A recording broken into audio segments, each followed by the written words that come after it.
വയനാടിലെ ചൂരൽമല മുണ്ടകൈ ഉരുൾപൊട്ടലുണ്ടായി നിരവധി ജീവനുകൾ നഷ്ടപ്പെട്ടതിൻ്റെ 2ാം വാർഷികമാണിന്ന്. 2 വർഷമായിട്ടും പുനരധിവാസം സമ്പൂർണ്ണമായിട്ടില്ല എന്നുള്ളത് മറ്റൊരു ദുരന്തമാണ്. അവിടെ ടൗൺഷിപ്പ് ഉണ്ടാക്കുമെന്ന് പറഞ്ഞെങ്കിലും കൃത്യമായ സമയത്ത് ടൗൺഷിപ്പ് ഉണ്ടായില്ല. ഉണ്ടായ ടൗൺഷിപ്പിൽ തന്നെ ആളുകൾ കയറി താമസമായിട്ടില്ല. അതിനിടയ്ക്ക് ലീഗ് കുറേ വീടുകൾ വെച്ച് കൊടുത്തു, അവിടെ ആൾ താമസമായി. കോൺഗ്രസ്സിന് വീട് വെച്ച് കൊടുക്കാനുണ്ട്. ഗവൺമെൻറ് വെച്ച വീടുകളിൽ ഇനിയും പ്രവർത്തനങ്ങൾ സമ്പൂർണ്ണമായി പൂർത്തീകരിക്കാനുണ്ട് എന്നാണ് അറിയുന്നത്. ഇതിനിടയിലാണ് വളരെ കൃത്യമായി വയനാട് പ്രകൃതി സംരക്ഷണ സമിതിയെപ്പോലുള്ള സംഘടനകൾ ബഹുജന വിദ്യാഭ്യാസ പരിപാടിയുമായി ഇറങ്ങിയിരിക്കുന്നു. ഇന്നവർ അവിടെ അനുശോചനം നടത്തി. അതിൻ്റെ ഭാഗമായി അവരൊരു കുറിപ്പ് പുറത്തുവിട്ടിട്ടുണ്ട്. അതായത് ഉരുൾപൊട്ടൽ പ്രകൃതിയുടെ പ്രതികാരം എന്നാണ് അവർ പറയുന്നത്. ഞാൻ അങ്ങനെ പറയുന്നില്ല, പ്രതികാരമോ എന്നേ ഞാൻ ചോദിക്കുന്നുള്ളൂ. കാരണം മനുഷ്യരില്ലാത്ത സ്ഥലങ്ങളും ഉരുൾപൊട്ടാറുണ്ട്. പക്ഷെ അത് ദുരന്തമാകുന്നത് മനുഷ്യർ ഉള്ള സ്ഥലങ്ങളിലാണ് ദുരന്തമാകുന്നത്. കാട്ടിലൊക്കെ ധാരാളം ഉരുൾപൊട്ടലുണ്ട്, പക്ഷെ അവിടെ മനുഷ്യരില്ലാത്തത് കൊണ്ട് വലിയ പ്രതിസന്ധിയില്ല. അത് മനുഷ്യരുള്ള സ്ഥലങ്ങളിൽ ഉരുൾപൊട്ടൽ പ്രതിസന്ധി ഉണ്ടാക്കും. ഉരുൾപൊട്ടലിനെ ട്രിഗർ ചെയ്യിക്കുന്നതിൽ, അതിൻ്റെ ആഘാതം കൂട്ടുന്നതിൽ മനുഷ്യന് വളരെ വലിയ പങ്കുമുണ്ട്. പശ്ചിമഘട്ട മലനിരകളിലുടനീളം ആവർത്തിക്കുന്ന ഉരുൾപൊട്ടൽ ദുരന്തങ്ങൾ പ്രകൃതിയുടെ മേൽ വികസനത്തിൻ്റെ പേരിൽ നടത്തിക്കൊണ്ടിരിക്കുന്ന അതിക്രമങ്ങൾക്ക് പ്രകൃതി നൽകുന്ന തിരിച്ചടിയാണെന്നും വയനാട് പോലുള്ള പരിസ്ഥിതി ദുർബല പ്രദേശങ്ങളിൽ പരിസ്ഥിതി സൗഹൃദ വികസനത്തിന് ഭരണകൂടവും പൊതുസമൂഹവും തയ്യാറാകണമെന്നും വയനാട് പ്രകൃതി സംരക്ഷണ സമിതി ആവശ്യപ്പെട്ടു. ശ്രീ ബാദുഷ എന്ന് പറയുന്ന വളരെ സീനിയറായിട്ടുള്ള പരിസ്ഥിതി പ്രവർത്തകൻ്റെ നേതൃത്വത്തിലാണ് അവിടെ ഇത് പ്രവർത്തിക്കുന്നത്. ബാബുജി, അങ്ങനെ ഒത്തിരി പേരുണ്ട്. അഡ്വക്കേറ്റ് സന്തോഷ് തുടങ്ങിയിട്ടുള്ള ഒത്തിരി ആളുകളൊക്കെ ഇതിൻ്റെ പ്രവർത്തകരായിട്ട് വയനാട് പ്രകൃതി സംരക്ഷണ സമിതിയും കളക്റ്റീവ് എക്സിസ്റ്റൻസ് എന്നൊക്കെ പറയുന്ന പരസ്പര സൗഹൃദ ജീവിതം എന്ന് പറയുന്ന കുറേ സംഘം ആളുകളുണ്ട് ഇതിനുമായി ബന്ധപ്പെട്ട്. ചൂരൽമല ഉരുൾ ദുരന്തങ്ങളിൽ ജീവൻ ഹോമിക്കപ്പെട്ട തലതിരിഞ്ഞ വികസനത്തിൻ്റെ ഇരകളായ ബലിദാനികൾക്ക് സമിതി യോഗം ആദരവർപ്പിച്ചു. ഇന്ന് അവിടെ നടന്നൊരു പരിപാടിയാണ്. ഒരുപാട് പേര് പറഞ്ഞു, അക്കൂട്ടത്തിലൊരു പരിപാടിയാണ്. മുണ്ടകൈ ചൂരൽമലയിൽ ഉരുൾപൊട്ടൽ ദുരന്തത്തിലെ അതിജീവിച്ചവരിൽ നല്ല പങ്ക് മതിയായ പുനരധിവാസം ലഭ്യമാക്കാതെ ഞാൻ സൂചിപ്പിച്ചു അഭയാർത്ഥി സമാനമായ അവസ്ഥയിൽ ഇപ്പോഴും കഴിയുകയാണ്. ദുരന്ത അഭയാർത്ഥികളായ ഡിസാസ്റ്റർ റെഫ്യൂജീസായിട്ട് മുണ്ടകൈയിലുള്ള ആളുകൾ ഇപ്പോഴും കഴിയുന്നത് മറ്റൊരു ദുരന്തമാണ്. അതിജീവിതരുടെ ഭൂസ്വത്തുക്കൾക്ക് മറ്റ് മതിയായ നഷ്ടം ഇനിയും നൽകിയിട്ടില്ല. അടിയന്തരമായി സർക്കാർ അതിനകത്ത് ഇടപെടേണ്ടതാണ്. കച്ചവട സ്ഥാപനങ്ങൾ നഷ്ടപ്പെട്ടവർക്ക് പ്രതിഫലം ലഭിച്ചിട്ടില്ല. പുനരധിവാസം സർക്കാരിൻ്റെ ഔദാര്യമല്ല, ജനങ്ങളുടെ ഇരകളുടെ അവകാശമാണെന്ന ജനാധിപത്യ മൂല്യം പോലും ഭരണാധികാരികൾ മറന്ന മട്ടാണ്. ചേമ്പ്രാമല, കാപ്പിക്കളം, മുണ്ടകൈ, പുത്തുമല, കുറിച്ചിയാർമല, കള്ളാടി തുടങ്ങിയ വൻ ദുരന്തങ്ങൾ ഇരന്നു വാങ്ങിയതാണ്. മേൽപ്പറഞ്ഞ ഉരുൾപൊട്ടലിൽ 1000ഓളം മനുഷ്യരുടെ ജീവനും അനേകം കോടി രൂപയുടെ നഷ്ടവും ഉണ്ടായിട്ടുണ്ട്.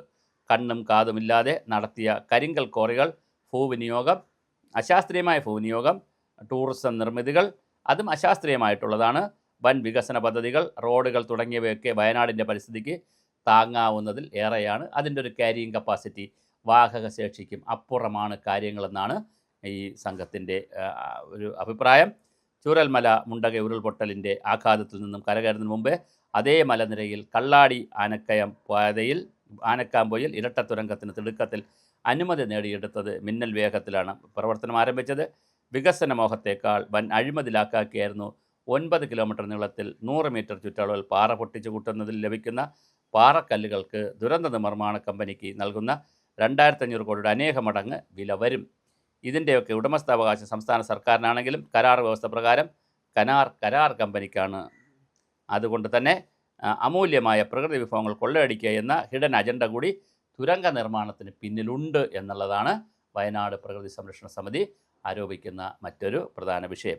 കള്ളാടി തുരങ്കമുഖത്തുണ്ടായ ഉരുൾപൊട്ടലിനെ തുടർന്ന് സർക്കാർ നിശ്ചയിച്ച കമ്മിറ്റി ദുരന്തസ്ഥലം സന്ദർശിച്ചപ്പോൾ നാട്ടുകാരുടെ പേരിൽ കള്ളാടിയിലും ആനക്കാംപോയിലും സംഘടിപ്പിക്കപ്പെട്ട വിരലിലെണ്ണാവുന്ന തുരങ്കാനുകൂല പ്രകടനം കരാർ കമ്പനിയും ടൂറിസം മൂഭാവിയും വാടകയ്ക്കെടുത്ത പ്രവർത്തകരുടേതായിരുന്നു. സംസ്ഥാന സർക്കാർ കേന്ദ്രത്തെ തെറ്റിദ്ധരിപ്പിച്ചും സമ്മർദ്ദം നടത്തിയും നേടിയെടുത്ത വിവിധ ക്ലിയറൻസുകൾ റദ്ദാക്കി അംഗീകൃതവും വിശ്വസനീയമായ വിദഗ്ധ സമിതിയെക്കൊണ്ട് പരിസ്ഥിതി ആഘാത പഠനവും മറ്റ് പഠനങ്ങളും നടത്തിയ ശേഷം മാത്രമേ ഈ പദ്ധതിയുമായി മുമ്പോട്ട് പോകാവൂ എന്നാവശ്യപ്പെട്ട് കോടതിയെ സമീപിച്ച പ്രസിഡന്റ്, ഇതിൻ്റെ സമിതിയുടെ പ്രസിഡന്റ് ബാദുഷയുടെ വീട്ടിലേക്ക് മാർച്ച് നടത്തിയ അതേ വാടകയ്ക്കെടുത്ത പ്രവർത്തകരാണ് കള്ളാടിയിലും പ്രവർത്തനം നടത്തിയത്. കള്ളാടി പുഴയുടെ തീരത്ത് താമസിക്കുന്ന 175 കുടുംബങ്ങൾ പ്രാണഭയത്തിലാണ്. അവരുടെ പ്രശ്നം ആരും എവിടെയും ഉന്നയിക്കുന്നില്ല. അവരുടെ പുനരധിവാസം ആരെയും ഉത്കണ്ഠപ്പെടുത്തുന്നുമില്ല. മുണ്ടകൈ ചൂരൽമല ദുരന്തത്തിൽ ജീവൻ വെലിഞ്ഞവരെ സംസ്കരിച്ച പുത്തുമലയിലെ ഹൃദയഭൂമിയിൽ ആദരാഞ്ജലി അർപ്പിക്കാനെത്തുന്ന മന്ത്രിയും ഭരണകൂട വക്താക്കളും പാർട്ടി നേതാക്കളും തുരന്ത നിർമ്മാണം തുടർന്നാലുണ്ടാകുന്ന വരാനിരിക്കുന്ന മഹാദുരന്തത്തെക്കുറിച്ചും വയനാടിൻ്റെ നിലനിൽപ്പിനെക്കുറിച്ചും ചിന്തിക്കണമെന്നും അങ്ങനെ പ്രകൃതിക്ക് മേലേൽക്കുന്ന ബലാത്കാരവും അതിക്രമങ്ങളും അവസാനിപ്പിക്കണമെന്നും ഞങ്ങൾ അപേക്ഷിക്കുന്നുവെന്നും അവർ പ്രസ്താവനയിൽ പറയുന്നു. ചൂരൽമല ദുരന്തത്തിൽ ജീവൻ നഷ്ടപ്പെട്ടവർക്ക് നൽകുന്ന ഏറ്റവും മഹത്തായ ആദരം അതായിരിക്കും എന്നും അവരുടെ പ്രസ്താവനയിൽ പറയുന്നു.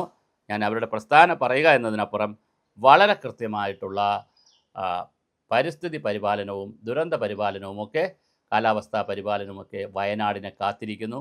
വയലിൻ്റെ നാടായിരുന്നു, 75% വയലായിരുന്ന വയൽനാട് ഇപ്പോൾ വയനാടായി മാറി. 20% പോലും വയലില്ല. മലകൾ വലിയ ഭീഷണിയിലാണ്.